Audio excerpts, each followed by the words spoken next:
हे दादा के तनो कमाई हम करी मजदूरी, गला पे मौगी फेरा तबिया चूरी, हर बतिया में हमके जवाब देतिया।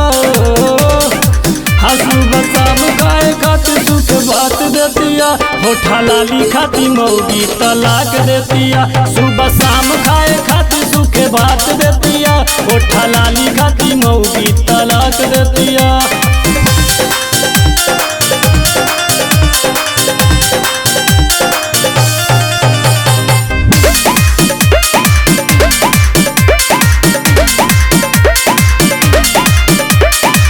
बॉडी से हमारा फेंके पसीना, मेकअप लगा के उ बनेले हसीना।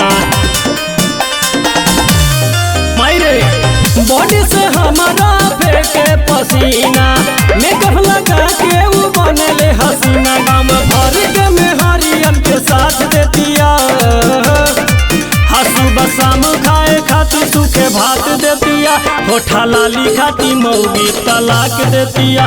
सुबह शाम खाए खाती सूखे भात देतिया, होठा लाली खाती में हरी तलाक देतिया।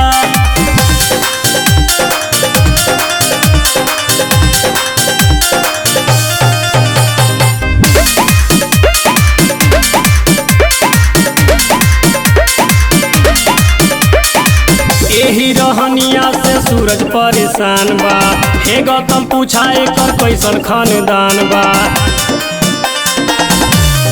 हाँ एही रहनिया से सूरज परेशान बा, हे गौतम पूछा एकर कैसन खानदान बा। 16 साल के बेटी हिनी के मात देतिया, हंसू बसाम खाए खाती सूखे भात देतिया, होठा लाली खाती मौगी तलाक देतिया। सुबह शाम खाए खाती सूखे भात देतिया, होठा लाली खाती मौगी तलाक देतिया।